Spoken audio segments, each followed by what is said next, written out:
I'm the only one that I think in the US that has this concept of the African American representation in the anime world and characters that are conducive to our food products.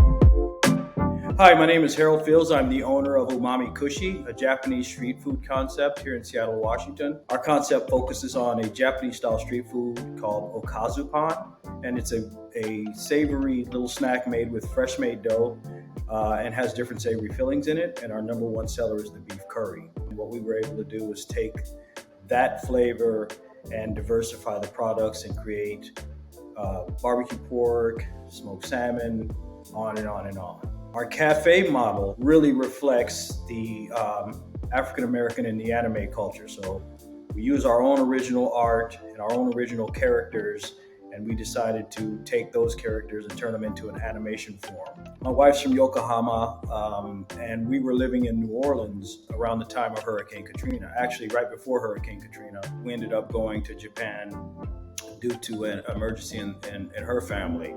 And once we got over there, we couldn't come back. And it was at the time that I was there that I decided to get more into the food and dig into the culture there.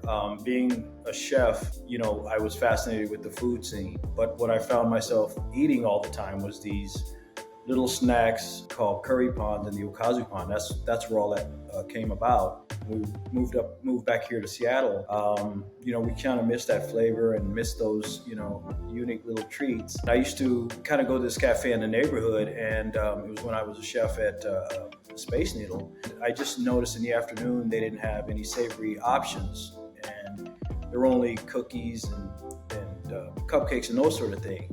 And then the owner, I asked her one day, and she was like, well, I'm having trouble finding like unique pastries, fresh made pastries. And I decided, well, hey, I've got something that you might be interested in. In the beginning, I would just give them to her. And then, I noticed they would start selling out. And a customer reached out to me and sent me an email saying, hey, we were at a shop. Someone told us this pastry company makes them, and we know they don't make them. And that's when I realized, I got to get the branding going on. So this is Veggie Girl. She represents our vegetarian line of products. AfroPodmon is in the back, and that is our signature trademark logo that goes on all of our packaging.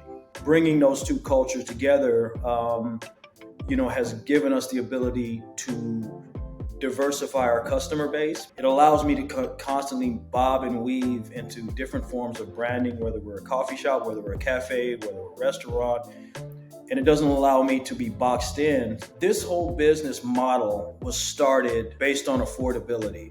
Most of these ponds are between $6, some of them get up to $8, but not very many. And it really makes it easy and affordable for people to grab and go. Everything was done out of my pocket. I got turned down on my first bank loan application because I was into the wholesale business before I even had my own real flagship store, which is usually not the way it works. You create your own concept, you become popular from that, and then you're able to wholesale from that standpoint because people are, demanding the product. I was the opposite route. I was selling product without a name, without a brand, without anything, and selling out.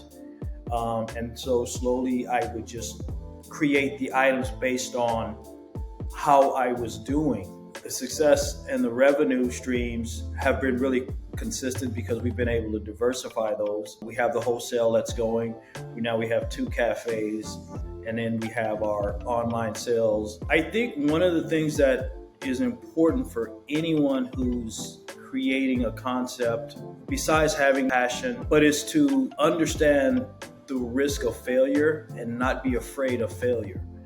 You have to understand where failure is and how to attack it. You should not be building your business based on, how much you think you can make, or the pot is greener over here, because you will lose sight of what's most important, and that is there a need for your business? And if there's a need for your business, it will always be successful, and all those things will fall into play. As a Black business owner, it is very important to be visible and to be upfront and operate your business, but also to be mindful of the road that you've had to travel to get there. So for me, it is very important, it is very necessary, and I will continue to keep on making this a part of my life.